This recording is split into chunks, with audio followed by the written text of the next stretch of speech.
É uma honra muito grande, ainda mais com esse tema, que é um tema que já eu vivencio e tenho essa experiência, né, para a minha vida. Então, são condições que me fizeram ser a pessoa que eu sou hoje. A EJA realmente faz parte do meu currículo de vida, como pessoa, como mulher, como participante dessa sociedade. E esse tema que eu trago para vocês é um tema que eu já pesquiso há um bom tempo, e ele traz inúmeras possibilidades, porque vem mexer com quem eu sou, com o que eu vivi, como foi que eu aprendi a ler, a escrever, e essa historinha da minha narrativa pedagógica e da minha narrativa de como pessoa, como eu conseguia ler e escrever, foi dentro da Casa Fante Achante, porque a minha mãe era e ela orixá da Casa Fante Achante, e ela me levava. Então, através da semiótica, que é a base da leitura, a leitura se dá através dessa designação desses símbolos. E observar os símbolos na minha vida, dentro dessa Casa Fante Achante, para mim é uma honra muito grande. E hoje, como pesquisadora, trazer para essas pessoas que aí estão lá, novos sujeitos, e dizer a eles o quanto que foi importante para mim e outras pessoas de alguns estados onde eu estou tendo contato. Aconteceu a mesma coisa comigo, outras pessoas a nível de Brasil. Essas relações são próximas, são fundamentais, porque a memória se dá através da oralidade. E trazer esse tema para vocês, como mexendo com o currículo, com o nosso título, ele vai dar algumas possibilidades, alguns objetivos que eu pensei. A gente vai conversar um pouco, vai discorrer com esses slides, vamos ver um filme que também traz um leque imenso de condições curriculares que estão nesse determinado filme, Milagre de Milão, vocês vão ver. Não vai ser todo, mas é só alguns aspectos que a gente vai estar situando. E gostaria que vocês observassem com cuidado o que vê, o que sente, o que ouve. E na nossa sala de aula, nós temos essas 3 palavras que estão conosco, o tempo todo. O nosso olhar, aquilo que a gente vê com carinho, com afetividade, que é a base da leitura. A fruição, a cognição, a argumentação. E nosso aluno da EJA, ele é prejudicado. Como Marli André diz, que o aluno da EJA e o aluno em si, o aluno da escola pública, ele vive numa situação subalterna. Por quê? Porque muitos direitos lhes são negados. E como Freinet diz, são as migalhas históricas que a gente vai estar colhendo? Não, a gente tem que buscar muito mais do que apenas migalhas. Então, a gente pode começar aqui com a primeira imagem que traz o título do nosso mini curso, para a gente conversar um pouco mais. Os monitores vão passar para a gente. Como alguns colegas meus que estão aqui sabem que eu tenho um viés assim um pouco pós-moderno, mas também dentro do modernismo, mas também trazendo elementos de cada significado de sentidos da nossa vida, situação política que a gente aprende um pouco mais, com tudo que for necessário, né, como a vida vale a pena se ela não é pequena, né, como o poeta já disse um dia. E a arte é isso, a arte é produção, é escrito com Alfredo Bozzi diz isso aí, a arte é pura produção, ela é puro trabalho, é tecne que os gregos falam.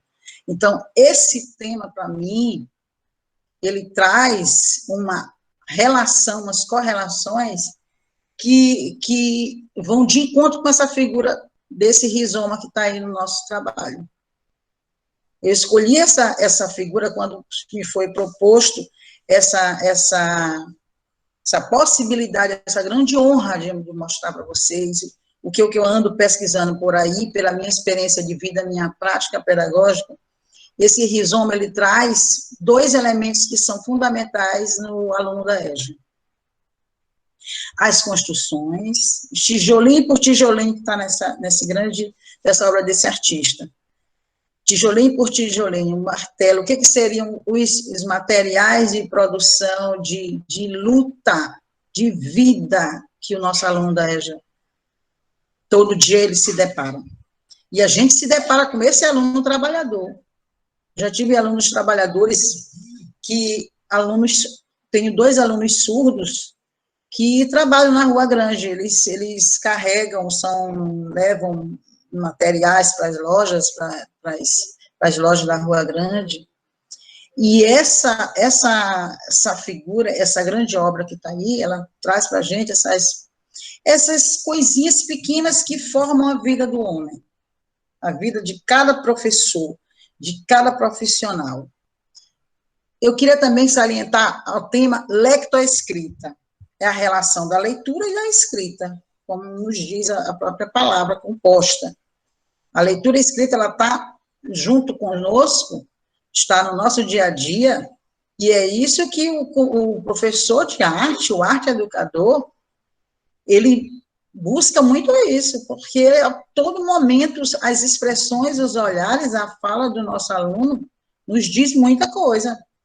Então, por isso que eu escolhi esse rizoma, para lembrar do Deleuze, que eu gosto tanto, que alguns colegas aqui sabem que eu sou muito apaixonada, né? Podemos passar para o segundo slide, em que vocês vão agora apreciar um filme, Milagre de Milão.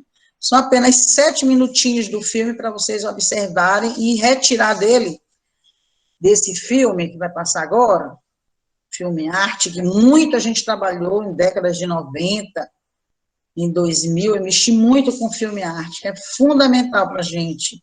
Nós somos professores de arte, vocês tiveram, quem participou do colóquio desde o início, tivemos uma grande participação de uma professora que trabalhou cinema, e através do cinema se contextualiza, se aprecia, se faz releitura, se faz letramento. Então, o letramento, ele começa daí, é do olhar, é daquilo que a gente diz, daquilo que a gente sente, daquilo que a gente ouve. Então, eu trago essas 3 perguntas, e essas 3 perguntinhas também vocês vão acabar relacionando com a EJA. O que é a EJA nesse pequeno filme? Eu adoro passar esse filme para os professores dos quais eu faço formação. Vamos ouvir.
Com'è grande la terra!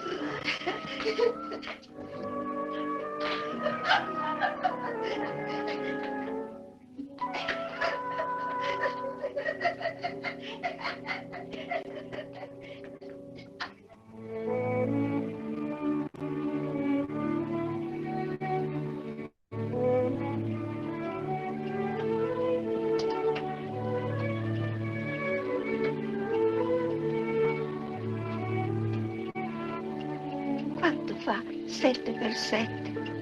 49. E 6 per 6? 36. 3 per 3?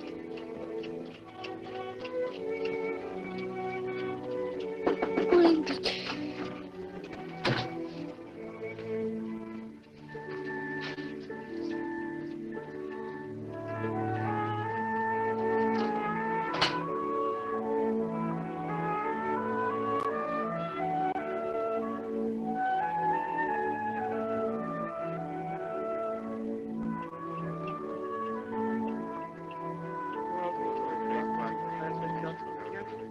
Quando si 12, 13, 14, 15, 16, 17, 18, 19, 20, 21, 22, 23, 24, 25, 26, 27, 28, 29, 30, 31, 32, 33, 34, 35, 36, 37, 38, 39, 40, 41, 42, 43, 44, 45, 46, 47, 48, 50, 51, 52, 53, 54, 55, 56, 57, 58, 59, 60, 61, 62, 63.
Buongiorno.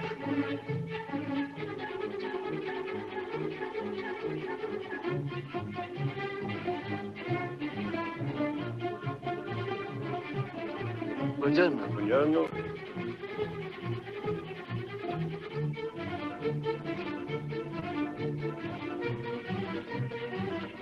Buongiorno. A chi la di buongiorno? A lei? A me. Sì. Ma lui è il me conosco. No?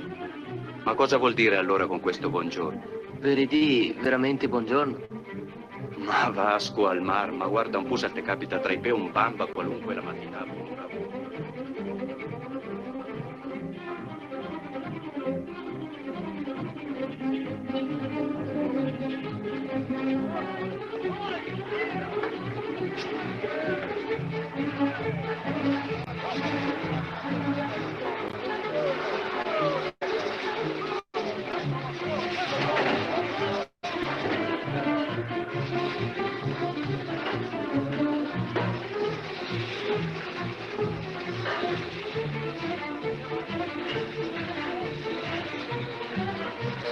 Scusa, c'è lavoro? No.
Scusi, lei è la mia.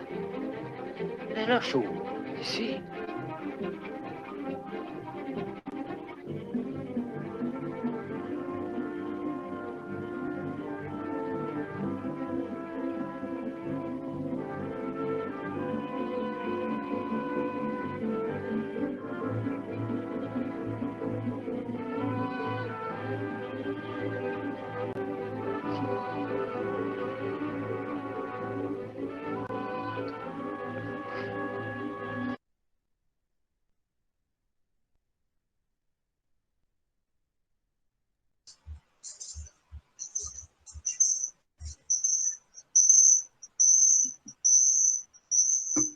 Não sei se vocês já tinham visto esse filme.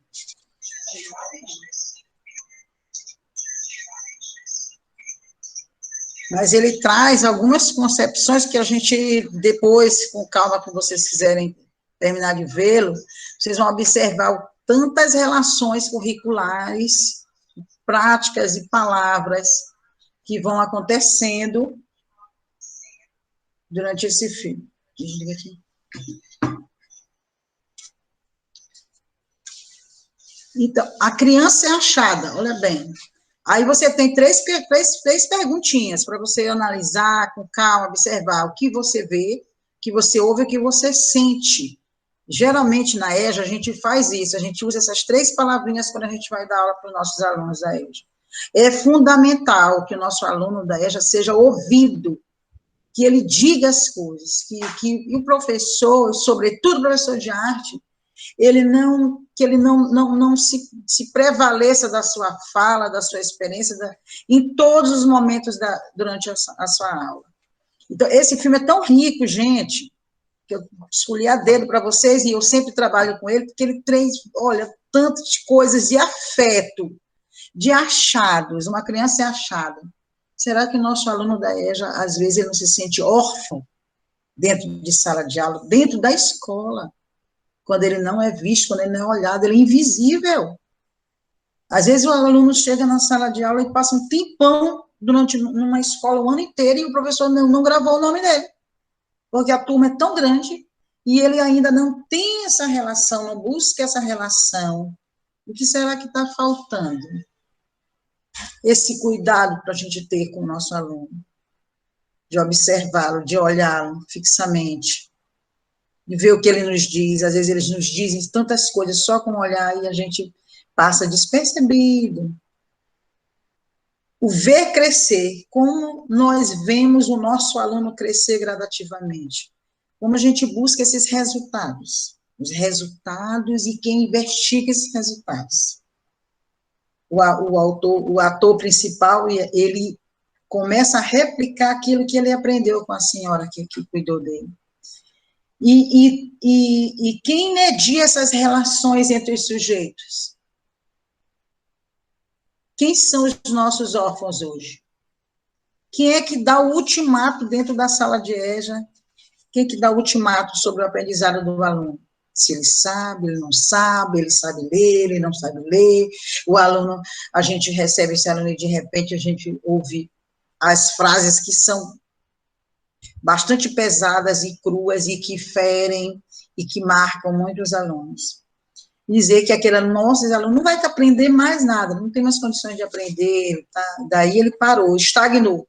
Por que será que nós dizemos que aquele aluno órfão, aquele que está perdido dentro da sala de aula, que não sabe ler mesmo, não tem condições de argumentar, mas uma coisa ele sabe, ele tem a fala, ele tem o poder da fala. E se ele tiver condições de falar, ele vai dizer o que ele pensa. Essas construções que são pequenas, que são devagar, que são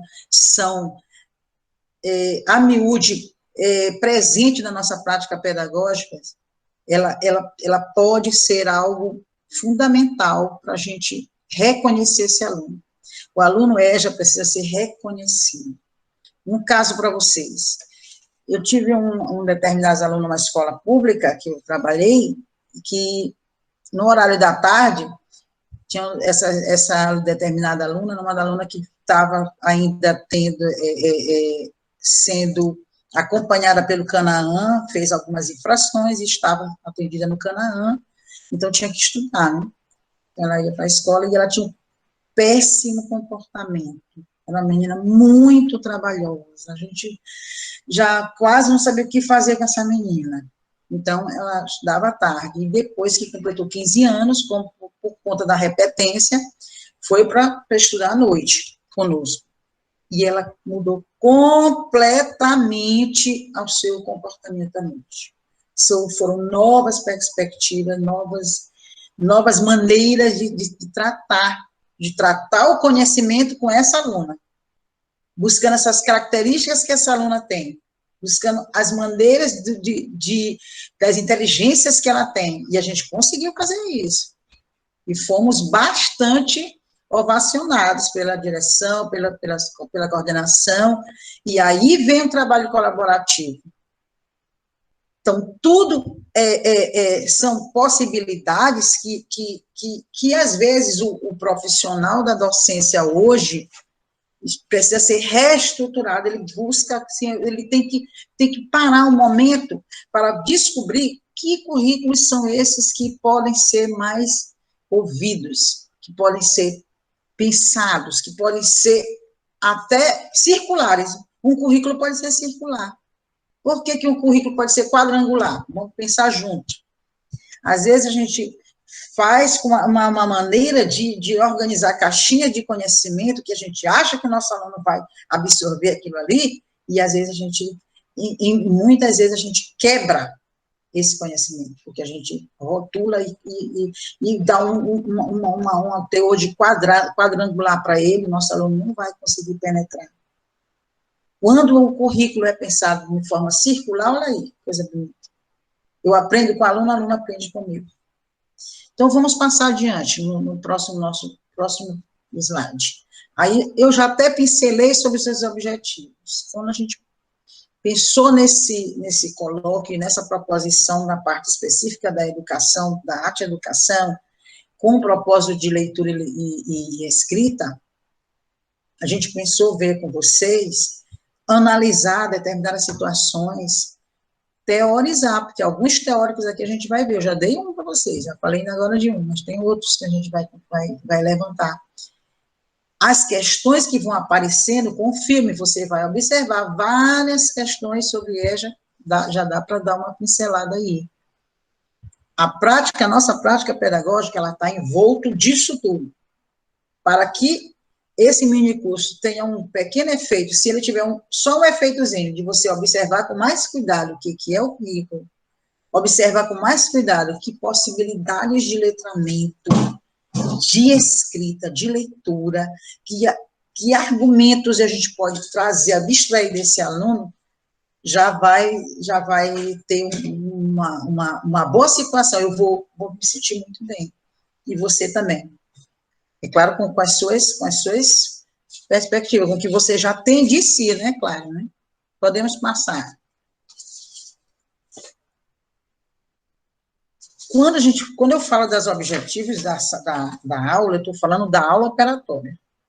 Eu estou falando que César Coll fala da aula operatória, não sei se vocês conhecem, mas é uma coisa, é um específico de metodologia dentro de uma sala de aula que é muito prático para o professor, o educador, que busca, além da sua disciplina, trabalhar essa relação com as outras disciplinas. Então, a interdisciplinaridade, ela está envolto a partir do momento que você entra numa sala de aula. A partir dali, você já diz muita coisa. Você já diz as suas concepções, você já fala algumas coisas, você ouve, você consegue passar o que você está pretendendo, mas tem que ter objetivo. Cada 50 minutos tem que ter um objetivo, tem que chegar em algum lugar, e meu aluno precisa saber qual o objetivo da minha aula. Antes, no início da nossa formação inicial, que muitos eu sei que são mais novos, ainda não têm uma experiência um professor experiente, mas na sua formação inicial, você vai cair em alguns erros, é claro. Mas com o tempo você vai melhorando isso daí. E um dos erros que a gente cai é justamente não dar sentido e objetivo para aquela área. Se o meu aluno, sobretudo da EJA, que aqui a gente está tratando da EJA, sobretudo da EJA, aquele aluno ali, ele não conseguir absorver o objetivo daquela aula ali, é uma aula inacabada, ela não vai ter sentido, ele não vai aprender. E a gente quer que ele aprenda. Quando a própria Superintendência de Educação de Jovens e Adultos a nível de Brasil, nós temos princípios, e um desses princípios está nesse objetivo, nesse segundo objetivo aí, a transdisciplinaridade, que é uma coisa pós-moderna, muito de, pós-moderna. Esse é outra coisa, é outra confusão, que é outro momento de discussão. Mas a transdisciplinaridade, ela está tão impregnada com naturalidades, com liberdade, e que você não você não vai estar ali preso a uma condição de preparar, aplicar aquele objetivo, não. Ele é tão livre, ela vai acontecendo tão calmamente que os sujeitos nem percebem. Não é preciso você determinar, eu vou atender esse conteúdo, com esse, encher de conteúdo, e aí você não conseguir fazer. Então, a transdisciplinaridade, ela vai com tão calmaria, ela é uma coisa tão próxima da gente, que ela nos deixa livre. Deleuze fala também da transdisciplinaridade, mas a EJA e sobretudo, Ana May Barbosa, sobretudo, Paulo Freire, nos trazem essa palavrinha que é tão cara para o professor, que é um professor reflexivo. O professor reflexivo, para ele, é caro. Trabalhar a interdisciplinaridade é a transdisciplinaridade. A transdisciplinaridade é mais fácil, porque ela vai calminha, vai juntando uma coisa, um com o outro, tudo, aí ela chega num denominador comum. A interdisciplinaridade, ela é mais difícil, porque ela propõe na escola, e é uma coisa que deve ser conversada dentro da escola, porque em algumas situações ela é imposta, e não poderia ser assim. Se ela não fosse tão imposta para o professor fica, às vezes, numa situação em que ele, em determinadas situações, que ele se depara com a interdisciplinaridade e ele achar, ou então, alguém passou para ele, ou de repentemente o coordenador pedagógico, infelizmente, não deu o sentido pleno daquela palavra ali, e ele acha que ele é obrigado.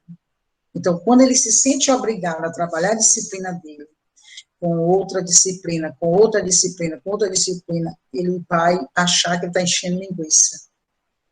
E isso é péssimo, sobretudo para a EJA. E na EJA, um dos princípios da EJA é a transdisciplinaridade, porque ela vai com mais essa calma. E quando a gente fala de multidisciplinar, é uma outra palavra que, essas três palavras, elas, ao mesmo tempo que elas estão entrelaçadas, elas têm suas particularidades, e o que depende é de cada professor saber lidar com elas, saber retirar condições próprias de uma, de outra, para levar em consideração toda essa gama de possibilidades. Quando a gente fala do objetivo da aula, tem uma competência, uma prática pedagógica, eu não estou falando somente do professor experiente que já tem não sei quantos anos de sala de aula. Professor, você vai me permitir fazer uma pergunta? Sim, posso. Professora, como trabalhar a transdisciplinaridade no currículo atual do ensino médio com a nova Base Nacional Curricular Comum, alunos de EJA, cujo currículo eles já ficaram muito tempo longe da escola, e quando retornam encontram essa escola transdisciplinar, essa escola interdisciplinar, essa escola que pega os currículos e dialogar com esses currículos. Como trabalhar com esses alunos que acreditam, ainda pensam que a escola é aquela escola unitária, é aquela escola em que o conteúdo, o currículo era somente língua, por exemplo, comunicação e expressão era somente comunicação e expressão, e não poderia dialogar a linguagem com a linguagem das artes. Hoje a gente vê não somente a Base Nacional Curricular Comum, que dialoga justamente com aquele artigo da B, que fala que a música ela é transdisciplinar. Ou seja, todo o currículo da educação básica deve trabalhar com música. Então, como trabalhar, professora, no currículo de EJA, com alunos que têm a mentalidade, a questão da mentalidade, já que a senhora já falou agora há pouco da questão do professor reflexivo na perspectiva do Freire, o Freire também falava dessa questão dessa mudança de mentalidade, como é esse aluno mudar essa mentalidade, como trabalhar currículos transdisciplinares cuja mentalidade ainda é unitária. Sidney, quando a gente quando você fala de uma mentalidade que ela ainda está sendo trabalhada, ressignificação, eu te diria que é a palavra. ressignificar, dar um novo sentido, observar, dar um significado pleno para o currículo, aí você vai conseguir. É claro que sim. Agora, a partir do momento, como eu falei há pouco, a gente tem que ouvir esse aluno, que aí é outro teórico que fala disso aí para a gente. O Eduardo Ferraz, ele fala que a gente deve ouvir a escola, deve ouvir o aluno, deve perguntar para ele, para que você vem para a escola? O que você quer aprender na escola? Que curiosidades você tem na escola? Nós aplicamos essa tese do Eduardo Ferraz, a gente aplicou na nossa escola. E foi muito bom.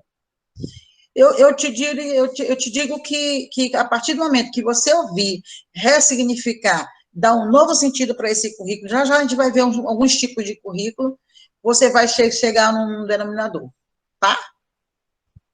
Pode ser?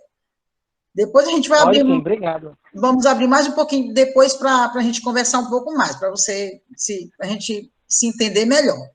Mas no momento eu te digo isso. Tá? Tá ótimo, obrigado. Nada. E aí, quando a gente fala da prática pedagógica, é justamente isso que o Sidney levanta. A gente tem que ter pequenas ações, não é só aquele professor que está com tantos anos de trabalho, mas aquele professor que acabou de chegar, ele já pode ter várias situações para ele lidando. Então, situações que são pequenas, agora, ele trabalhando um olhar sobre aquelas situações que vão acontecendo, a sua prática vai ser potencializada. Aí a gente chega na palavra experiência. Então, dar um teor de experiência, trazer de si para aquela aula, para aquele currículo inteiro. Eu trabalhei numa escola privada que a gente fazia o currículo do ano todo. Todas as 40, era só uma aula de arte na semana, geralmente era 42, 44, coisa, não, por aí. Toda a aula do ano inteiro. E durante a semana a gente fazia análise daquela aula. Como vai ser a aula durante a semana? Você vai dar aula na quarta-feira que vem. A gente já estava discutindo nessa quarta-feira que vem como é que vai ser aquela aula lá. O que vai ser utilizado naquela aula? Qual é a tua aula operatória vai acontecer em que sentidos? Como você vai começar essa aula? E que hoje muito se fala da sala invertida. É porque ela ouve primeiro o aluno lá atrás aí do que o aluno tem de si, para buscar um reconhecimento a mais. Então, tem muito isso. Podemos passar para o próximo slide. Olha aí, agora eu comecei a focalizar para vocês sobre os princípios da EJA. A EJA, hoje, a nível de Brasil, aqui em São Luís, no Maranhão, quase todo o Nordeste, alguns lugares ainda trabalham com a aula presencial na EJA, mas vocês sabiam que tem vários outros lugares, sobretudo no Sudeste, que a EJA é só à distância. Já estou completamente à distância. Para nós, que somos arte educadores, é importante a gente estar junto com o aluno, mais próximo do aluno, mais presente, mais ouvindo, sentindo, e, sobretudo, para a alfabetização na EJA, principalmente. E ela traz esses 5 pilares que são fundamentais. Não a formação crítico-reflexiva e emancipatória, porque é tudo baseado em Freire, né? Que Freire traz para a gente, Dewey, a integração da escola no espaço de vivência cultural. Olha, a palavra cultural, ela aparece o tempo todo na prática pedagógica, sobretudo embasada em Freire. Então, ela traz aí novamente aquelas 3 palavras que a gente conversou, que cada aula ela tem que buscar essas situações, que é a aula oratória. O letramento, que depois nós vamos ver um pouquinho mais, a prática escolar democrática compartilhada, cooperativa e dialógica. Olha que um monte de coisa difícil, complexa. Imbernon, que é um escritor espanhol, que trata muito sobre a profissionalização do professor, do docente, e ele traz essas situações para a gente. E a EJA já vem trabalhando há muito tempo isso aqui. Como trabalhar o crítico desse aluno? Olha aí, entra em currículo. Entra na abordagem triangular. de arte que a Ana Bey Barbosa trouxe para a gente, conjunto com Freire, que não foi separado do Freire, traz essa integração do espaço vivência, que o Ferraz, ainda agora eu falei para vocês, que busca essa possibilidade, traz essa questão do letramento. Então, a base da EJA, ela se propõe nesses princípios, que são as relações, são nada mais, nada menos do que relações, as nossas relações pessoais, interpessoais. Então, como é que vai acontecer, como é que pode chegar numa determinada escola e a gente não conhecer, não ser nem acolhido na frente, na entrada da sala de aula? Vocês sabiam que várias escolas a nível de Brasil, da escola pública, o nosso aluno não é acolhido? São poucas escolas em que o aluno é acolhido quando ele vai entrar. E na escola privada isso acontece demais. Eu trabalho em escola privada, em escola pública, e eu vejo essa diferença. Eu acho tão diferente isso daí. Então, eu sempre quis e sempre fiz isso. Sempre foi da minha posição como pessoa. Traz o meu ambiente cultural, do que eu sou, do que eu represento, do que eu acho que deva ser, como condições de ser um educador, um professor reflexivo, o tempo todo em suas ações. Acolher o aluno é fundamental. O aluno da EJA, ele se sente tão bem quando ele é acolhido. Quando a gente recebe ali na frente, na sala de aula, na porta da escola. A gente recebendo esse aluno, é a coisa mais linda do mundo. E são experiências únicas, porque ele guarda aquilo ali para a vida dele. E um dia ele diz, um dia ele fala, em alguma reunião ele vai dizer alguma coisa. Podemos passar. E essa cultura educacional, ela tem esse aparato bem aí que está no meio, que é uma palavra que nos é muito, que nos é cara, essa palavra nos fortalece. Ela nos traz aquele poeminha que Paulo Freire diz, que a escola é um lugar onde se faz amigos. A escola é um espaço devidamente democrático. Deveria ser uma escola democrática por inteiro, que é difícil.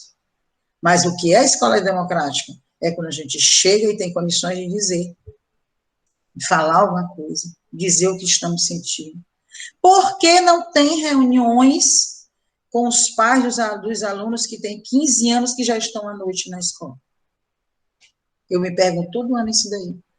Já fiz projetos pedagógicos na escola que eu trabalho, nas escolas públicas que eu trabalho, onde não tem, eu vou adiante e vou correr atrás. Sou uma professora militante, sim.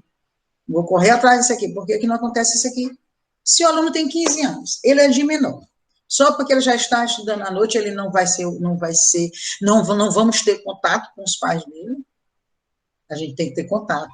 Falta muito isso.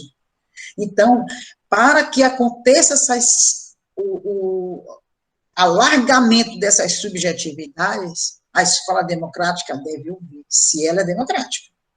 Ela deve ouvir quem está nela, quem a compõe, quem são esses sujeitos. E aí a gente coloca num dos objetivos desse mini curso, observar os sujeitos. Não é para criticar, denegrir a imagem dos sujeitos. Não é para buscar as confusões que tem do coordenador pedagógico, que agora não é mais coordenador pedagógico, agora já tem outro título. Não é só o aluno, não é só dar oportunidade, como várias vezes a escola privada dá voz aos pais e os alunos não dá voz ao professor. Essa situação não pode acontecer. Tem que acontecer as relações que os teóricos falam e a gente também sabe disso. Nós sabemos disso. A pessoa, um professor reflexivo e qualquer pessoa de sã propriedade democrática, ela sabe que tem que acontecer isso daí. E quando a gente traz aqui para vocês a questão das narrativas pedagógicas, eu estou buscando, e não só eu, são vários teóricos que estão trazendo essas possibilidades novas. Elas são novas, aconteciam antes, mas não eram tão bem acolhidas nesse mundo que nós estamos agora. Mas as narrativas pedagógicas são fundamentais. O que são essas narrativas pedagógicas? É ouvir de onde vem esse professor que está aqui com aquele aluno. É ouvir de quem é aquele aluno, de onde vem aquele aluno.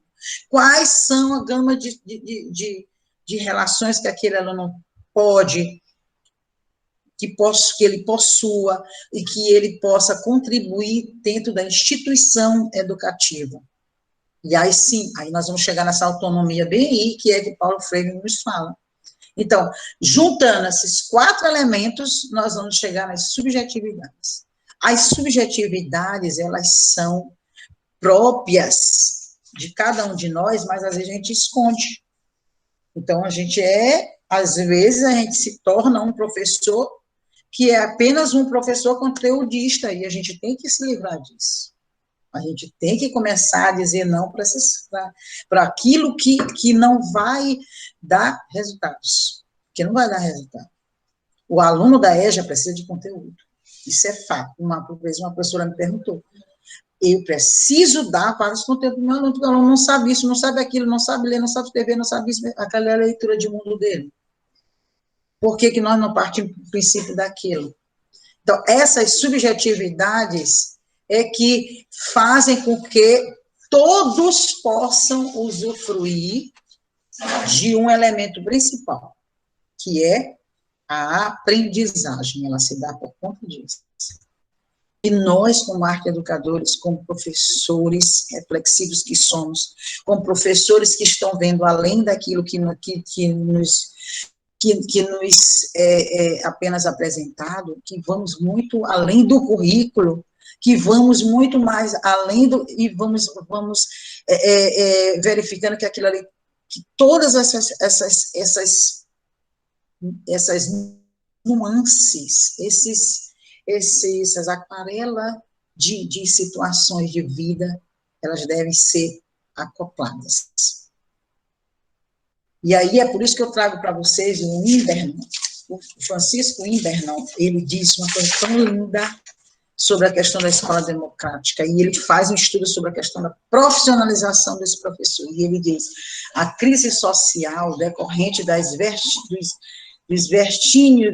vertiginosas mudanças pelas quais passa a sociedade, pode ser entendida a educação e a escola.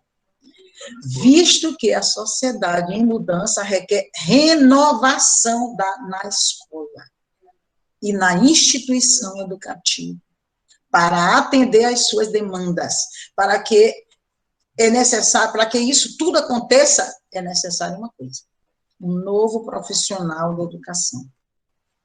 E aí, nós temos várias indagações que a gente se faz sobre essa cultura educacional. A profissão do educador deve ser reestruturada, ainda agora eu falei para vocês, e ela deve ser reestruturada mesmo, mas para que ela aconteça, para que aconteça uma reestruturação dentro da instituição educativa, ela precisa acontecer dentro de você. Quais os objetivos que você tem para aquela determinada aula, para aquele determinado conteúdo, onde você quer alcançar, você está dentro da sala de aula. Dentro da sala de aula, você tem plena condição de não ficar só discutindo com o coordenador, porque o coordenador quer que eu dê tal conteúdo, eu tenho que fechar esse conteúdo, tem que fechar esse livro, tem que acontecer isso. Se você fizer isso, você vai se perder. E não é isso que a gente quer. A gente quer que tenhamos uma mesma fala, uma mesma linguagem, com suas respectivas situações, mas que a gente vá adiante, que a gente consiga ir adiante do que a gente precisa. É necessário redefinir a docência como profissão. Porque nós estamos aí com vários sentimentos de culpa. E hoje no Brasil estão colocando também, por conta dessas situações políticas, educacionais, culturais, sociais que a gente está vivendo, muito estamos deixando, muito está acontecendo e que o professor está segurando essa onda, essa problematização todinha. E a gente não pode ser assim. É necessário que sentemos, conversemos e a gente continue trabalhando, não é? Como o Freinet disse, será que essas migalhas vão continuar na nossa vida? Essas migalhas históricas? Não, a gente tem que ir adiante nelas, a gente tem que utilizar delas, conversar sobre elas com o aluno, entender? Com o aluno. Quem é o aluno e não sobre o aluno, ou sobre a educação. Tem uma diferença muito grande desses dois termos. Podemos passar.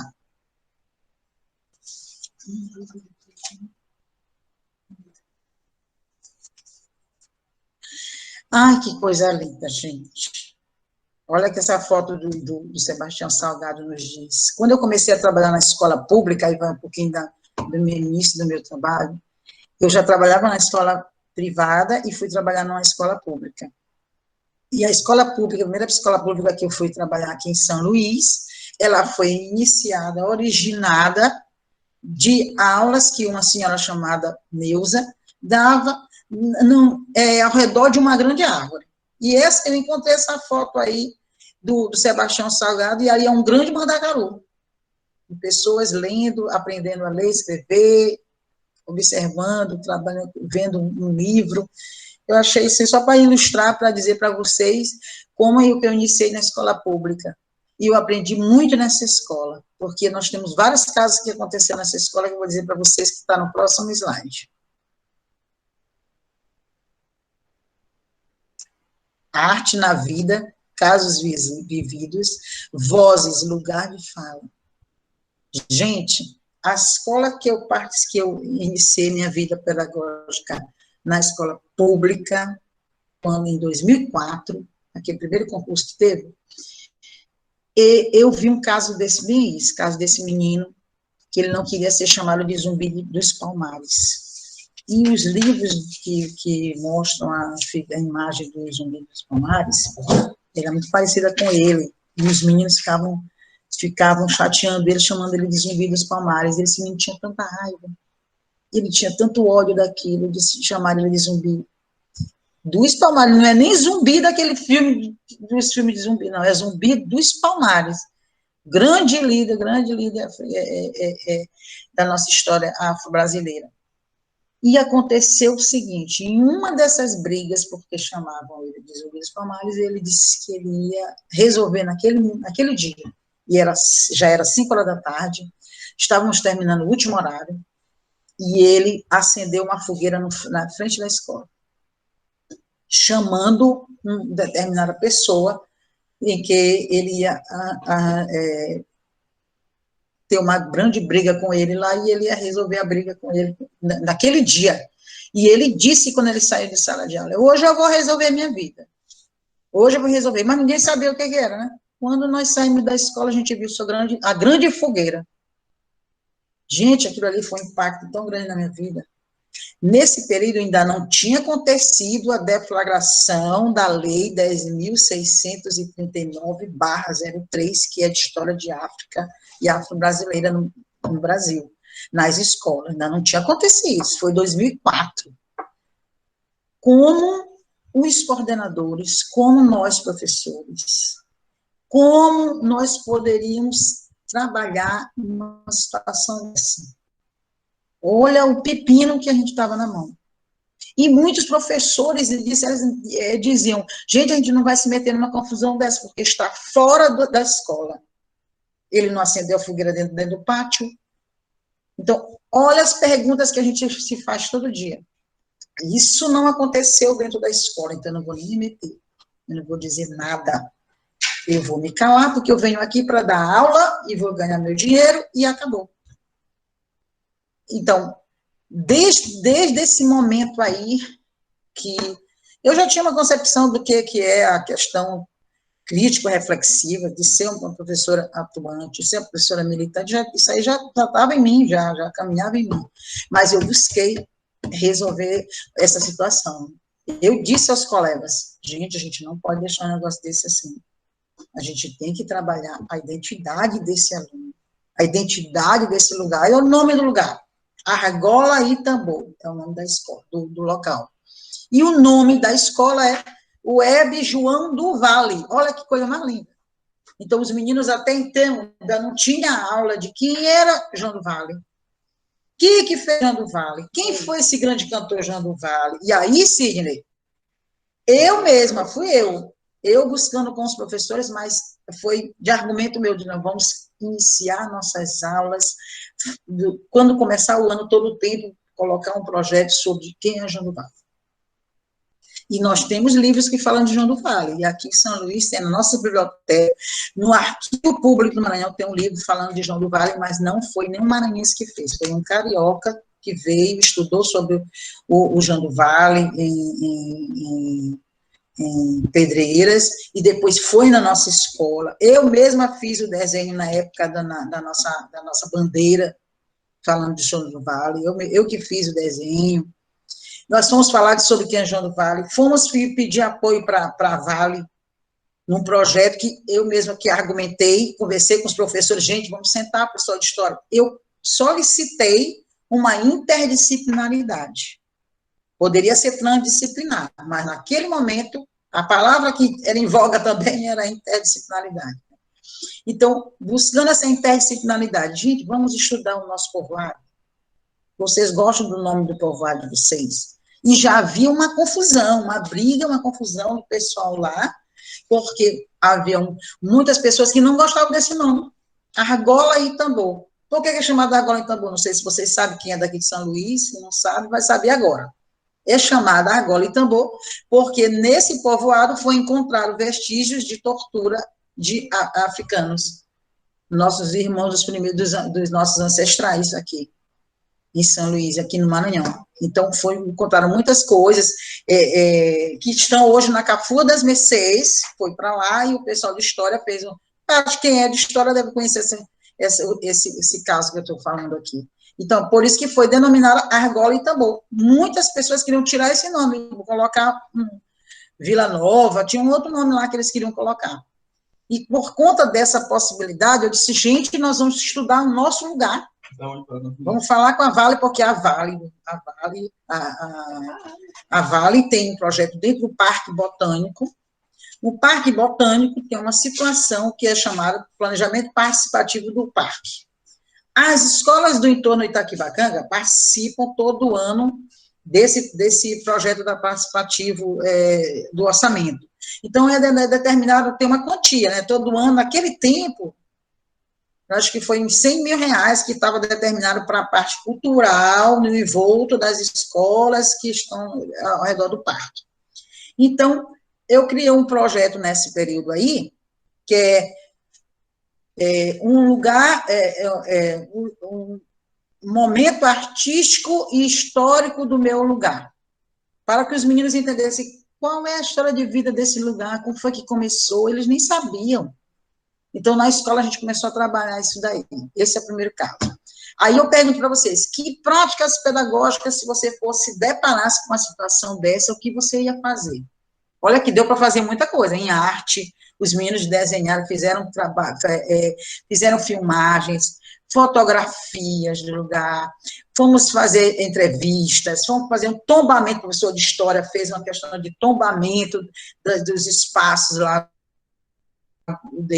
foi muito lindo, foi reconhecido até esse projeto, a nível de São Luís, da CENED, teve fórum, a gente foi participar, apresentar, uma coisa maravilhosa. A segunda frase que eu trago para vocês foi de um coordenador da área privada, que disse para mim isso bem. Ele disse, olha, Paixão, porque ele verificava que eu conversava muito com os alunos, tinha muita interação em algumas minhas aulas, e as aulas de arte, geralmente, eu não sei com vocês, mas comigo aconteceu muito isso, de achar que a aula é uma bagunça. Meu Deus, essa aula dessa professora está uma bagunça, porque você tem... Não é assim. Uma bagunça organizada. Isso eu dizendo para ele naquele período, há muito tempo. Aí ele disse, não é você que tem que entrar na onda do aluno, é o inverso. O aluno tem que entrar na tua onda. Será que não pode os dois, gente? Para mim, na minha concepção, na minha reflexão, naquele período, eu me deparei, eu fiquei para baixo. Eu disse, nossa, eu jamais vou dizer isso para um professor. E hoje eu nunca disse isso para um professor meu, que eu coordeno, que eu formo, não, eu nunca disse isso. Não, vamos sentar, vamos entender esse aluno, vamos entender a situação. Por que que o aluno não pode entender o professor e por que que o professor não pode entender o aluno? Por que que o aluno não, professora, as aulas são chatas? E quando a gente pergunta, que aulas você, como é que você pensa em escola? Porque a gente aplicou as perguntas do Ferraz, que ainda agora eu disse para vocês, a gente aplicou na escola. Tanto na escola privada como na escola pública, eu fiz a aplicação disso daí junto com os professores, claro, não sozinha, mas a gente perguntou isso. E eles disseram várias vezes, tanto na escola privada, assim como na escola pública, porque as aulas de arte são chatas. Eles perguntaram para a gente.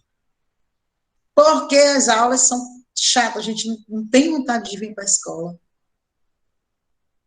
Tem alguma escola privada, tem sala de vídeo, tem sala tem biblioteca legal, tem isso, tem aquilo, e os meninos falam. Na escola pública que eu trabalho, nós temos laboratório de informática, tem internet dentro da nossa escola, mas não são todas as escolas que têm. E por que não é trabalhado isso na sala de informática? Por que o professor não consegue fazer uma aula? Agora é culpa só dele? Não, aí é claro que eu vou estar de encontro com muitos de vocês que, de repente, podem estar pensando a mesma coisa que eu. Aí não podemos achar culpados para uma situação. Todos são culpados. Todos são responsáveis. Para todos deveria ter um momento de fala, um momento de sentar, um momento de aglutinar, um momento daquele PPP, Projeto Político Pedagógico da Escola, que tem muitas escolas que o coordenador pedagógico acaba fazendo sozinho junto com o gestor, e não pode. Deveria ser, todos os sujeitos deveriam ser ouvidos. Infelizmente, não sei, depois a gente conversar, de repente, pode ter umas situações melhores. Hoje eu já vejo várias coisas que melhoraram, mas essa situação, eu acompanhei uma situação como essa, e eu fui contra, e eu fui em cima, e eu falei, como professor militante, que eu já disse para vocês que sou. E o terceiro caso, eu trago para vocês, eu tenho muitos casos, mas eu deixei só alguns. Esse caso desse aluno poeta da vida. Tinha um aluno de determinada escola, já em outra escola, em que ele era um aluno bem difícil, porque participava das aulas, mas ele tinha um problema de sair no horário, porque ele é envolvido com drogas, com essas coisas todas, né, difíceis, que infelizmente a gente tem uma porcentagem aí bem grande de um alunado que se vê deparado nas questões subalternas, em situações de vulnerabilidade, e ele nunca participava das aulas. E sempre eu coloquei projetos pedagógicos de arte dentro da escola pública. Vamos fazer os projetos, vamos ver como é que nós vamos trabalhar, vamos pensar em toda maneira, vamos pedir apoio dos comerciantes do bairro. Então, a gente corria atrás. Vamos fazer os cartazes, vamos fazer desenho, vamos montar a exposição, chamar os alunos, vocês vão cantar, porque tem as bandas, nós temos as fanfarras que tem na escola, na nossa escola tem, mas tem escola que já não tem. Então, a gente já tem a música a nosso favor, a gente já tem o projeto de leitura escrita que tem dentro da escola, por mais educação, já tem alguma coisa a nosso favor. Então, situações, mesmo que não tenha, mas a gente tem que se sentar junto, sai alguma coisa. Então, de formas que esse menino não participava de nada. Ele chegava na aula atrasado, fazia o lanche, porque à noite a gente tem um lanche, aí depois eles já vão logo imediatamente para a sala. Então, ele já chegava lá para 7 horas, que 7 horas já era para estar na sala, ele tinha que chegar às 6h30 para ir para o lanche, então ele já chegava atrasado. E no segundo horário, que geralmente é 8h20, nosso horário, que nós temos só 4 horários à noite, né? E ele já, no segundo horário, ele já queria ir embora. Porque, professora, eu não posso sair mais tarde do que isso. Eu tenho pessoas aqui que me olham tudo, eu já moro longe, eu já venho andando de lá, porque é contramão, não tem onde para eu estar aqui nessa escola aqui à noite. Eu já tenho essa situação, eu já venho com meu irmão, me pega de bike, a gente já desce de bike, mas tem uns caras querendo me pegar aí, e essa situação. Mas a gente montou um projeto, tinha arte na vida e a vida na arte, através da leitura e da escrita, através do poema. Então, tinha que fazer o poema de alguma coisa de vida dessa pessoa, tinha que ilustrar, tinha que apresentar essa poesia e tinha que nesse dia, acolher um determinado artista, um determinado escritor, um poeta, que no caso foi Raul Errandes, que eu convidei, Raul Errandes Oliveira, que é muito conhecido, é colega nosso do Estado, acho que, não sei se vocês conhecem. Então, esse professor, eu convidei ele, todo ano ele vai na nossa escola. Então, um dos livros dele dá os livros dele, autográfica, e os meninos falam as poesias deles. E esse menino participou de tudo. Fez a poesia dele, gente, falava de o que é ser feliz. Eu busquei no meu computador, mas eu não encontrei, mas está tudo guardado, eu não deixo nada perder. E esse poema dele foi um poema que ganhou o prêmio. E aí eu arranjava prêmio, corria atrás de prêmio. O que a gente pode dar para esses meninos? Quais são as possibilidades para eles se sentirem bem, para levantar a autoestima deles, como eles vão fazer a decoração, a retagem, vão redecorar. Então, são situações de inflamação de vontade, de possibilidades, de dizer a eles assim, gente, vocês são capazes, nós somos capazes, se a gente fizer junto, a gente consegue fazer. Se vocês estiverem junto comigo, a gente sai desse lugar, a gente sai do que a gente está pensando aqui, a gente propõe sonhos para eles. E esse menino me deu sonhos, ele me deu foi sonhos. A história é um pouco triste, foi bom por isso aí, mas ele também, pelas situações de vida que ele já estava, que já era previsível ter alguma coisa assim, ele realmente foi assassinado, saiu até no jornal e tudo. E aí o problema, que alguém vai no enterro desse menino. Ninguém queria ir no enterro dele. Ninguém queria falar nada. Ninguém queria dizer, professora, a senhora não pode ir nesse enterro, a senhora está doida. Já começaram a tocar os foguetes, porque quando morre alguém, eles tocam foguete e tudo. A senhora vai no enterro dele, eu vou nesse enterro, não é possível que alguém vai me matar nesse enterro. Eu tenho certeza que eu não vou morrer nesse enterro, não. Posso morrer de outra coisa, menos disso. E aí, eu peguei um táxi e fui. Eu fui no enterro desse menino. E eu levei o poema dele, entreguei na mão da mãe dele, que estava chorando lá, entreguei na mão da mãe dele, e disse para ele, olha, ele fez isso. Até hoje a casa desse menino tem o poema dele na sala da casa deles. Ela mandou fazer, imprimiu, botou tudinho direitinho lá e tal. Olha que coisa mais linda, é uma das coisas que eu nunca vou esquecer da minha vida. E desde esse dia aí, todo enterro que tinha alguma coisa, teve situações, bom, em suma, situações que são boas, aí a gente lembra aqui da necropolítica, que foi uma coisa que já me foi apresentada já há pouco tempo. Eu já valorizava as questões boas dos meus ancestrais. Mas, sobretudo na escola pública, onde a gente tem 90% de alunos negros, descendentes de negros, alunos afrodescendentes, deve ser levado em consideração a vida, a história deles, o que eles podem se transformar dentro da escola. Outra fase, uma vez um aluno me disse nessa escola, nessa mesma escola, ele fez uma seguinte exclamação, em uma das reuniões que a gente fazia com eles, professora, gente, eu não quero só passar de ano, eu quero aprender.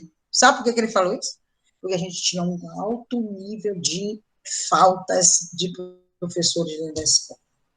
E do gestor, que ele não ficava para a noite. O gestor não queria ficar à noite. Trabalhava de manhã, eu não posso ficar hoje, eu não posso aquilo, eu não posso isso, aquela situação. E a gente fez com que ele, se fosse possível, participar. Pode voltar o anterior, o slide anterior. O que tem saberes. Bom, depois desse aí, pode passar. Pode passar. Aí, vamos chegar, então, vamos falar o que o Sidney falou sobre o currículo. Tá aí. Percursos. Quais são as vozes? Devemos pensar esse trato do conhecimento. Eu já falei do trato do conhecimento, mas aqui a gente tem uma situação do currículo. O currículo formal, o currículo real, que eu não coloquei aqui, mas você sabe que é aquele que acontece, de fato, aquele é real. Aconteceu isso, meu resultado foi esse, eu trabalhei isso, meu aluno sabe ler por conta disso, Eu fiz as relações das disciplinas tais, traz e traz, e a arte é tudo. A arte é uma identidade.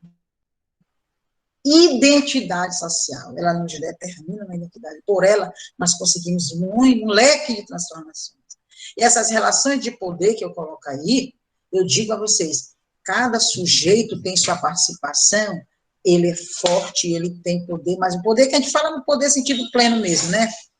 Por que o currículo atende tais situações sociais, políticas, econômicas, daquele núcleo, daquela classe, e não atende aquela outra classe?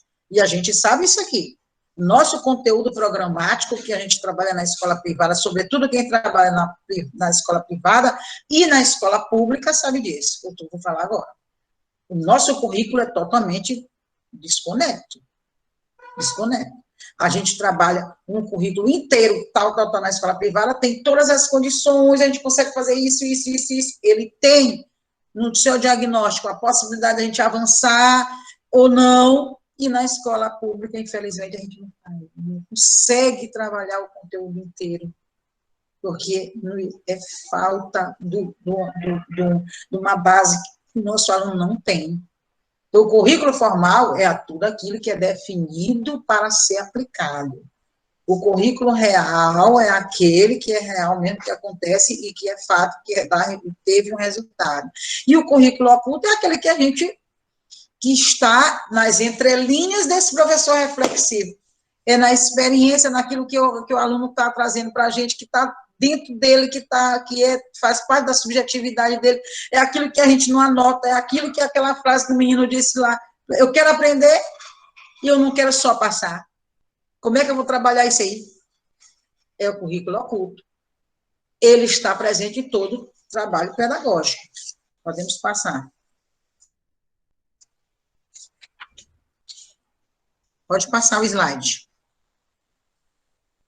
E aí, Imbernon trouxe para a gente todos esses pilares, que a gente já conversou sobre, todos eles eu já falei. O conhecimento profissional, a prática educativa, o trabalho colaborativo. Gente, essa palavra é tão linda, né?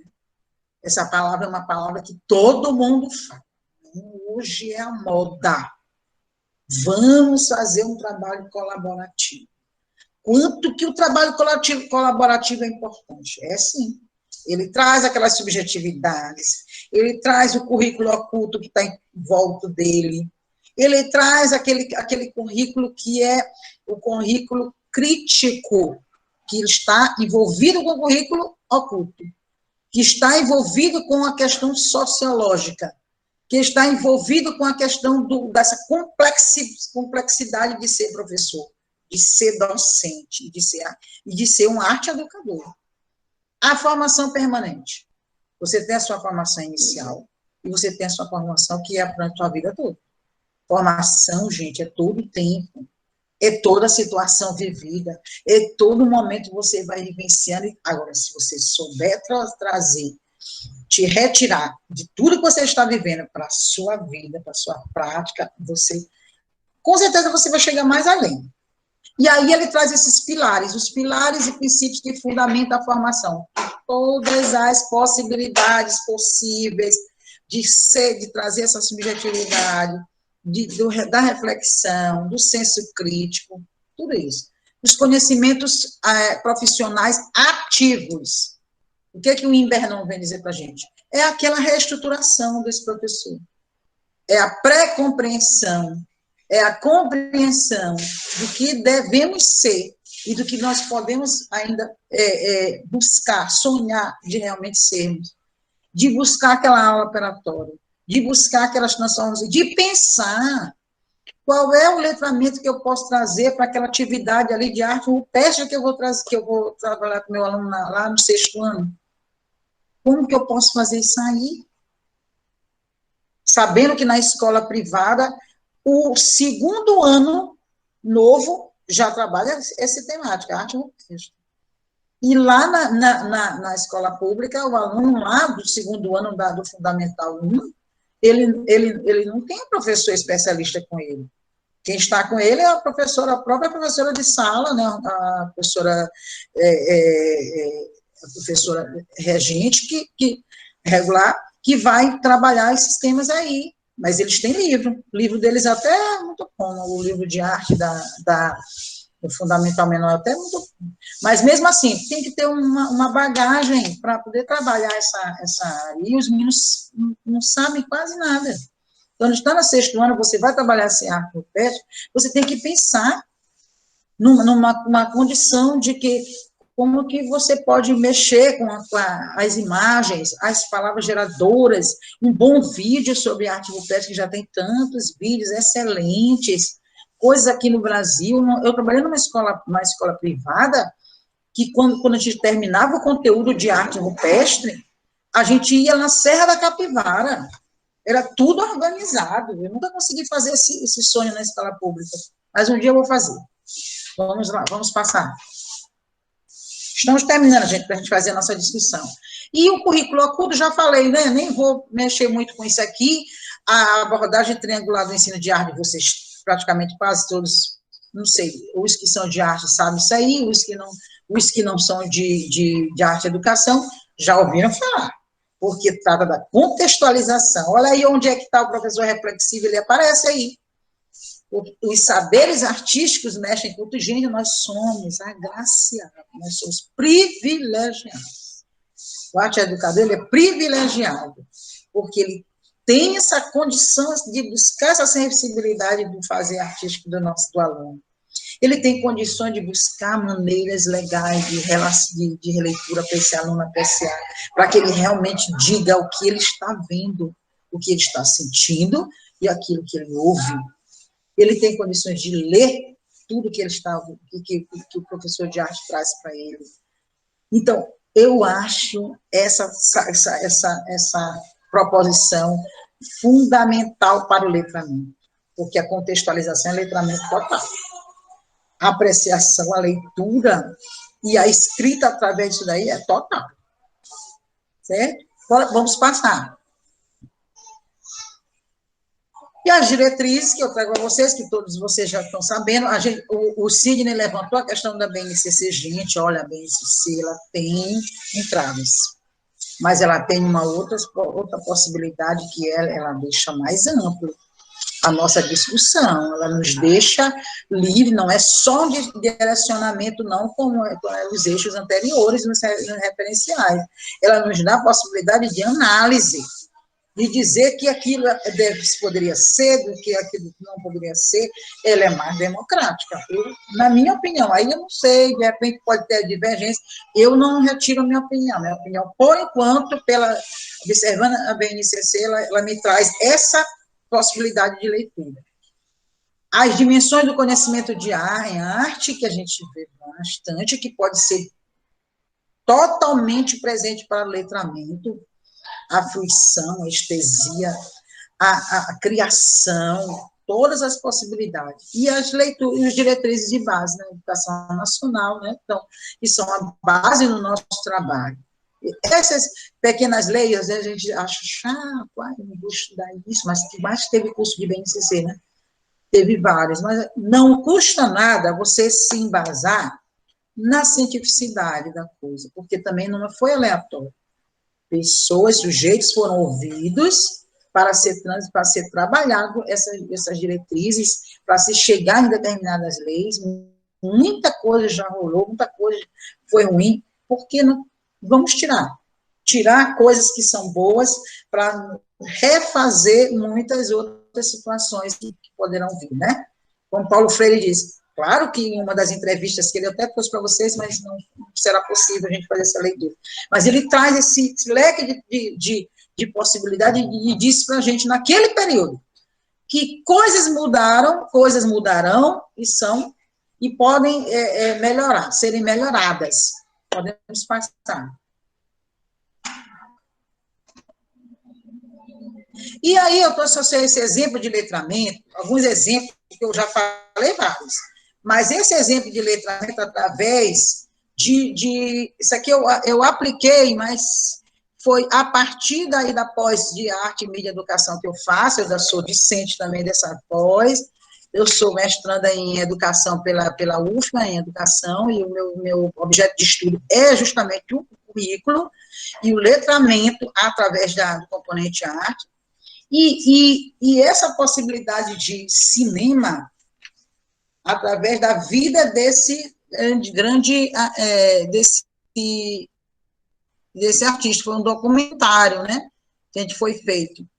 E tem várias perguntas, eu não coloquei todas as perguntas, que essa parte de argumentação, como é que o aluno verifica a história de um determinado cantor, de uma época, o que foi essa época, que época foi aquela, que historicamente, o que foi importante. Então, a gente trouxe, eu e Flávio Coelho, fizemos uma dupla para uma das disciplinas de mediação cultural, da professora Paula, e a gente produziu um material muito bom. E a gente, eu trouxe esse exemplo por conta disso. Então, diferentes ações só nesse filme. Então, a gente montou as perguntas, montou como é que pode se analisar um filme, como se pode analisar um documentário, e a gente trouxe essas proposições de letramento que a gente pode passar. A elaboração geral do que ele verificou no filme, aí o aluno tem que escrever. Ele vai escrever errado? Vai. Você precisa que ele seja livre para escrever do jeito dele, ele vai escrever do jeito dele. E você vai ter o trabalho de fazer a reescrita com ele. Aí, eis o trabalho. Eis um ponto em que os professores perguntam, mas o meu tempo é pouco, meu tempo não vai dar. Meu amigo, nem que você dure 4 aulas, 6 aulas para você trabalhar uma situação. Mas se você tiver aquela vontade mesmo de ter um resultado, eu digo a você que é bom você ir adiante. Não deixe as coisas empacotadas, guardadas, são tão importantes, elas servem para muita coisa. Pode passar. Olha aí, ó, coisas bem simples do letramento, uma coisa tão simples que aí você diz, não, mas isso aqui é tão básico, esse negócio de caça-palavra, eu boto meus alunos, eles montam o caça-palavra, eles que têm que montar, eles vão montar todo o caça-palavras com as palavras geradoras de toda a aula, olha quantas palavras geradoras que vão acontecer, que ele vai descobrir que palavra é aquela. Só numa determinada aula, quantas palavras ele vai colocar no dicionário dele? São agregações fundamentais, são coisas bem simples, que você vai fazendo devagarinho, e o letramento é isso. O letramento, ele vem de acordo com as situações. Se ele não parar para fazer, ele não vai ir adiante, né? Pode passar. Aí, aquela parte que a gente ama, né, dos desenhos, e eu trouxe uma atividade para vocês também lembrarem, vocês vão fazer em casa, vocês mesmos, do letramento, e além disso daí, eu faço com eles as produções de mapas conceituais, que é um puro letramento, olha, conceitos. Então, a gente coloca, conceitos vão ser de uma cor, exemplos vão ser de outra cor, as imagens você vai pensar de tal forma, você pode recortar e montar. Gente, são mapas lindos. E os meninos, e você de repente, não, mas o meu aluno não vai ter condições de montar um mapa mental, ele não tem capacidade. Se você disser um negócio desse, você está menosprezando o seu aluno. Ele tem capacidade, sim. Ele tem condições de observar uma entrevista, ele tem condições de fazer uma entrevista. Temos que aguçá-lo para fazer essa entrevista. Ele tem condições de fazer uma releitura, de fazer um desenho dele, ele tem condições de fazer uma montagem, ele tem condições de fazer uma instalação. Nosso aluno tem. Vamos dar oportunidades para eles que eles conseguem. Pode passar. E essa daí, que as palavras cruzadas, os meninos amam fazer a palavra cruzada. Tem aluno do 9º ano da noite que faz. Alunos idosos adoram também. Eu tenho uma turma só de idosos, que eu tenho um aluno mais velho da rede, é nosso aluno do projeto Educar Incluir, que é um projeto de educação ao idoso.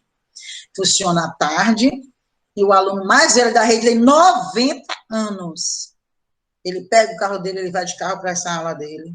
Ele pede permissão para a filha dele, olha, eu quero ir em tal coisa, não sei o quê, minha filha, olha, eu estou te avisando e tudo. Não falta aula, é altamente responsável.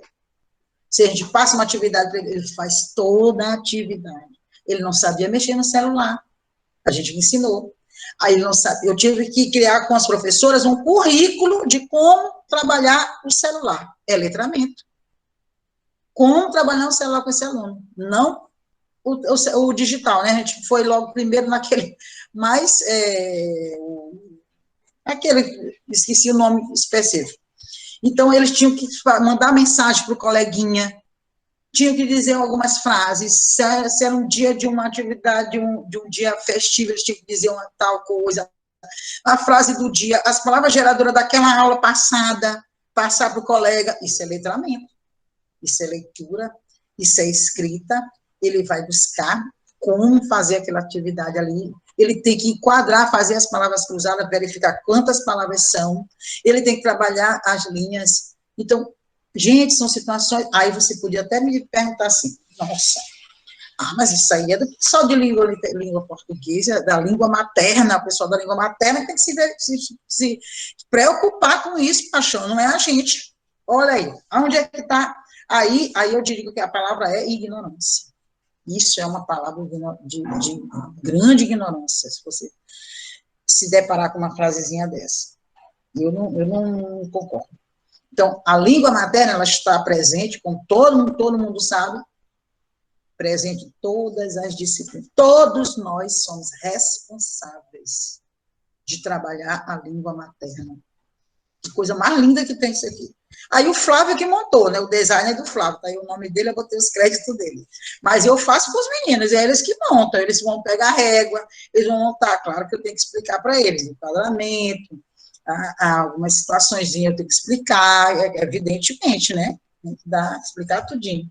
E, além disso, eu faço vitrines da arte com eles, jogo da memória, amam fazer jogo da memória. Olha, o aluno da EJA, ele ama fazer... Gente, você tem alunos desenhistas demais. Se você der oportunidade, você vai conseguir muita coisa do seu aluno. E a gente trabalha com as habilidades operatórias, que é seriar, localizar no espaço, medir, relatar, comentar, combinar. Então, os meninos têm que dizer, os meninos têm que falar, os meninos têm que fazer o vídeo. Gente, o dicionário ilustrado, é lindo o dicionário ilustrado. Eles conseguiram fazer as trilhas. Quem que disse que a aluna da EJA não faz trilhas? Não quer fazer trilhas? Eles fazem, com certeza. Até os mais adultos e os mais jovens que estão juntos. Podemos passar. E esse projeto aí, um projeto de vida, é um projeto não sei se a professora Eridan entrou aqui na sala, que eu convidei ela para estar aqui com a gente, ela é a minha coordenadora desse projeto de vida, é do setor de letras da UFMA, né, do eixo de letras da UFMA, é um trabalho maravilhoso, projeto de vida, olha, 4 eixos lindos que ele tem. Gente, nesses 4 eixos, nós, professores, a gente monta as aulas, a gente prepara essas aulas, faz a formação com os professores, fazemos depois a devolutiva, aí a gente vai lá na cidade distante, onde está esse período aí, foi em São Bernardo, foi o primeiro município onde aconteceu o campus São Bernardo. E a gente tem contato com o professor, tem contato com o aluno, prepara essas aulas, pensa em todo o currículo que pode ser trabalhado, sabe por quê? Porque ela pensou nesse projeto, quando ela determinou com o pessoal de letras, a UFMA, pensou que uma das disciplinas que deveria ter no projeto era a arte. A etnomatemática, entrando na arte, matemática e a arte sozinha. Quando ela mexe com todas essas eixos e trabalha através dos conteúdos de arte para os alunos que estão em repetência. Então, o aluno que está repetente, ele é desenvolvido com ele para a melhoria do seu aprendizado nas outras disciplinas, através da arte, entendeu? É letramento puro. Internetnografias, esse termo aí é lindo, que a professora Eridan, nossa, ela discorre essa temática aí com uma maravilha. O eixo pesquisa, cultura e desenvolvimento local, é a cultura local. Então, a gente trabalha na cultura local. Quem são os sujeitos que produzem cultura no seu local? Como é feito esse trabalho de cultural? O que você, como aluno, pode estar resgatando da sua origem, da sua vida, que local é aquele que você viveu, de onde você nasceu, quem você é. Tudo isso, gente, esse projeto é lindo, eu sou apaixonada por esse projeto. E o último é a etnomatemática, e a gente trabalha demais, tambor de crioula, as outras danças populares, aí a gente vai trabalhar com esse tambor de Bumba Meu Boi, o Bumba Meu Boi, eu fiz com eles a questão da matemática nas indumentárias das roupas do Bumba Meu Boi. E na EJA também eu trabalho com a etnomatemática.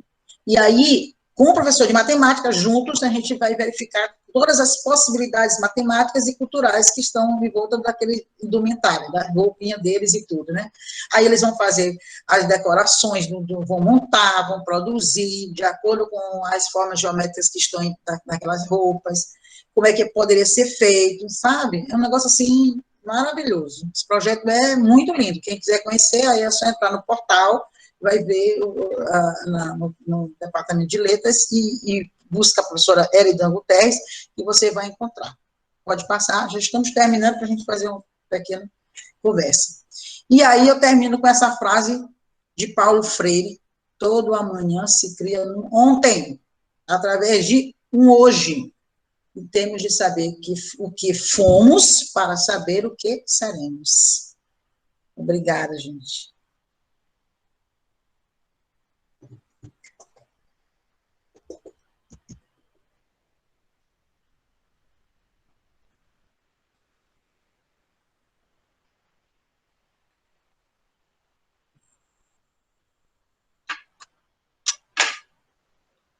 Professora, inicialmente nós temos uma pergunta, que é da Maria da Conceição, e ela questiona o seguinte: por que alguns professores têm receio ou medo de encarar uma sala de EJA?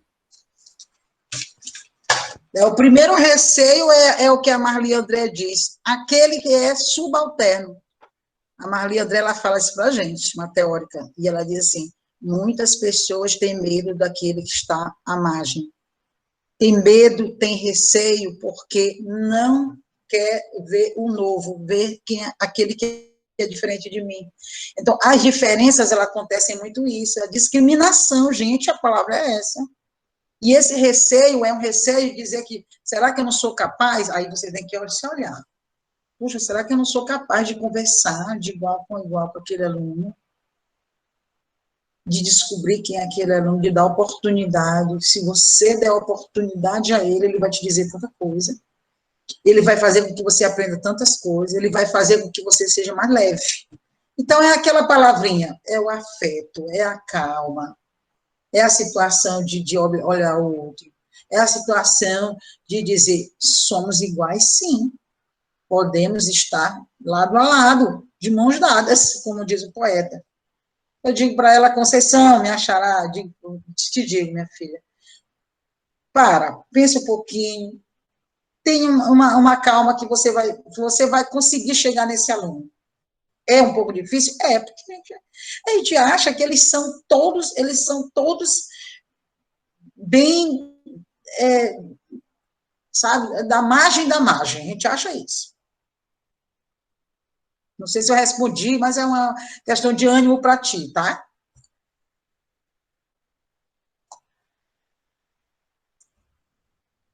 Tem mais alguma colocação? Alguém tem mais algum comentário a fazer, algum questionamento?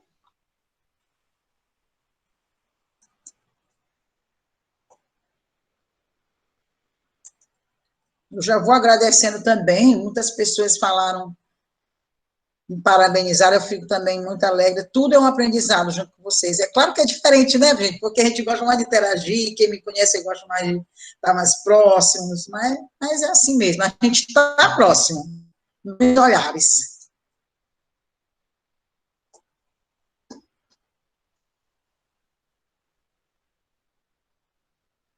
A Silvia Lina está falando aqui, né, que isso ocorre porque algumas pessoas se esquecem da verdadeira essência da pedagogia. Ensinando se aprende. Erramos e acertamos e erramos. E assim construímos novas rotas, mais ricas e significativas. Silvia Lina é do IFMA do Monte Castelo, eu acho que é ela, né? É isso mesmo, Silvia, parabéns, é isso mesmo. Nossa, gente, parabéns, é ótima essa frase. Ensinando-se, é claro, ensinando-se aprende. Erramos, a gente erra. Quantas vezes eu já errei dizendo coisas, palavras fortes para o meu aluno da EJA, de não entender o que ele queria dizer para mim. Eu já fiz isso. Hoje eu não faço mais, eu parei para observar, nossa, a gente tem que ter, você também tem que ter aquele, o lance de compreender, né, de bom, então eu até achei que eu sou bem normal, então, de conseguir reverter a situação e de verificar onde eu estou errando, que palavra de voltar a mim e verificar o que eu estou falando, né? Ah, legal, Silvia, obrigada pela tua presença. Muito importante. Todos os colegas, meus colegas do PPGE que estão aqui também, agradeço muito. E, gente, esse tema é um tema tão caro, tão difícil, tão complicado, mas é um tema tão leve, né? Para mim, é bastante leve. Eu consigo falar isso com bastante clareza, porque a experiência que se tem, aí eu repito, que o Imbernon, quem não conhecia, é bom ler sobre ele, o Francisco Imbernon, e ele diz isso aí. A experiência não é da quantidade de anos que você tem como docente, mas é a potencialidade. Eu conheço vários alunos tão novos, vários colegas professores que são tão novinhos, mas já tem uma potencialidade tão forte, tão presente, tão, que Deleuze fala, de transformadora, e ele fala que é uma educação menor. Que é educação menor? É de observar lá profundamente, é o currículo oculto. É tudo aquilo que aquele aluno tem a dizer para ti. Então, a filosofia da educação hoje, ela está muito, ela deve ir além, né? Como ele mesmo fala. Não pode ser só até a partir de uma análise da educação, mas não, ela tem que ir adiante. Ela é além disso, porque ela faz com que sejamos mais próximos mesmos de buscar os sentidos. Professora, o Sidney Moreno fez o seguinte questionamento. Em tempos de pandemia no ensino, eu acredito que são tempos de pandemia no ensino remoto. A senhora acredita que o aluno consegue desenvolver habilidades como na sala de aula invertida? É diferente, né? No ensino remoto para sala invertida tem uma diferença bem grande. Eu tenho alunos que a gente está dando aula que eles, infelizmente, tem hora que eles enganam a gente. A gente acha que eles estão estudando, mas eles não estão, porque a gente pergunta, aí ele diz, não, eu verifiquei, mas a gente tem umas diferenças são bem, parecem que estão próximas, mas ao mesmo tempo, Sidney, são um pouco distantes. E a sala invertida, não, ela tem mais possibilidade porque ela sai de dentro para fora. É como a arte, sai de dentro de ti para diante. Então, o aluno, ele tem vontade, ele quer atrás, ele corre atrás, mas ele precisa ser fomentado para isso. O tutor, no caso, a sala invertida é o tutor, é o professor que vai com um trabalho colaborativo conseguir dizer a esse aluno que tem uma interlocução isso aí, tem uma conexão, vamos juntar as nossas conexões, pense como fazer, mas ele precisa de um caminho, não pode ser assim, não pode ser assim. E em tempos de pandemia, muita coisa a gente foi prejudicado, sobretudo os professores de arte e educação. Fomos prejudicados, nosso aluno também foi prejudicado. Tem coisas do sentir, do aflorar, de acordo com o que o nosso olhar fala, o olhar do nosso aluno na aula de arte e educação fala. Então, esse sentir, realmente, ele teve uma parada. O nosso aluno da alfabetização, do letramento na EJA, por exemplo. Nossa, é muito mais difícil dar aula para eles nesse período. Tem atividade, mas é completamente diferente. Tem uma diferença, sim. Não sei se eu respondi.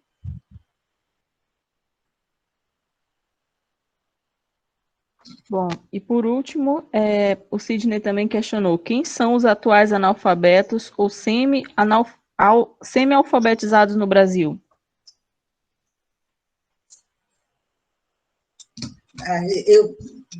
Eu acho que estão em vários lugares. Até na escola privada, a gente encontra esses analfabetos, né? O analfabeto funcional. Agora, aquele que precisaria mais, que está numa situação vulnerável, ele tem uma experiência de vida, ele tem sua leitura de mundo, como Paulo Freire fala, para eles está sendo negado os seus direitos. Muitos direitos a ele é negado. Se a gente for parar, quem é da escola pública aqui, sabe o que eu vou falar agora. Quantas aulas são suspensas por ano em escola? A professora Vicelita, a professora do meu projeto, que trabalha junto comigo, na mesma escola que eu trabalho, ela sabe o que eu vou falar agora. Quantas aulas por ano são suspensas porque não tem água?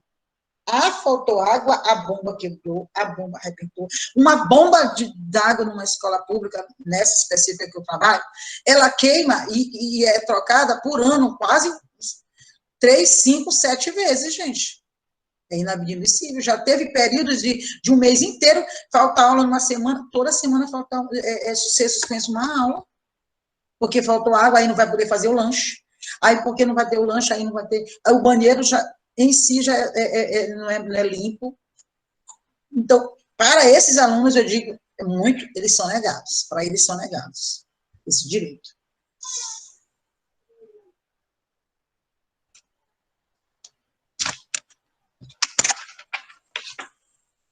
Não sei se eu respondi. É uma questão que tem que ser conversada. Precisa de muita conversa ainda, né? E eu pergunto também para vocês, eu queria deixar também umas perguntas, um negócio aqui para vocês. Quais são as suas narrativas? As narrativas que você se depara, coisas que você se depara, e como você pode reverter essas narrativas para o bem, para a busca do aprendizado com o seu aluno. Vamos pensando, tá?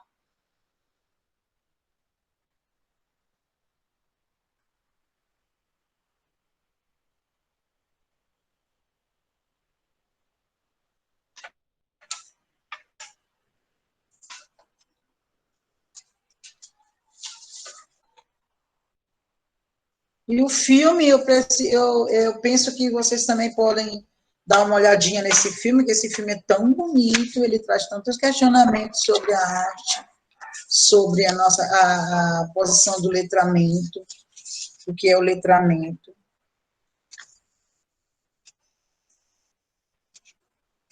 É urgente, portanto, que busquemos uma filosofia da educação criativa e criadora. Olha que Deleuze fala para a gente. Queria deixar essa frase aí, viu? Essa frase é forte.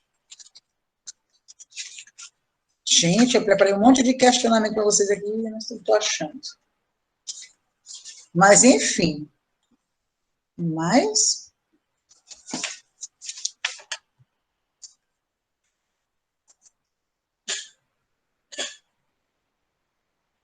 Alô?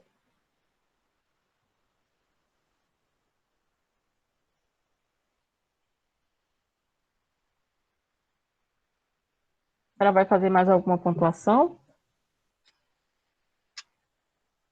Por hora, não. Para mim, deixo essa frase e digo a vocês que pode ser, para dizer a vocês que agradeço a presença de todos vocês e dizer a vocês que a arte, ela transforma vidas, como transformou a minha vida, e pode transformar, também transformou muitos alunos meus, eu sei disso, que as famílias falam, me disseram muita coisa, já ouvi muita coisa linda de famílias de EJA, já observei muito aprendizado através do letramento, através da arte, e penso que é uma grande possibilidade para que esse aluno que antes subalterno, analfabeto funcional, possa ser realmente transformado, que ele possa ir adiante, mas que a gente dê uma força a ele, que a gente esteja com ele, que a gente observe a atividade dele, que a gente dê uma devolutiva a ele, que a gente analise essa atividade dele e diga alguma coisa para esse menino, e dizer que ele pode ir adiante sim, que dá para fazer alguma coisa, e dar uma resposta para aquele aluno que eu disse para vocês, que falou uma vez para a gente numa reunião. Eu não quero só passar de ano, eu quero aprender. Nunca esqueci essa frase desse aluno, né? Ele já era adulto, bem adulto mesmo. Entrou atrasado na escola, já trabalhava, e ele tinha essa grande vontade. Não, professor, eu quero é aprender, eu não quero só passar de ano. Porque, felizmente, é um fato, é uma condição nacional de muitas vezes esse aluno ser passado de ano aleatoriamente e ele não ter um aprendizado completo. Eu termino, então, com essa frase. Dizer para vocês a minha satisfação de estar com vocês.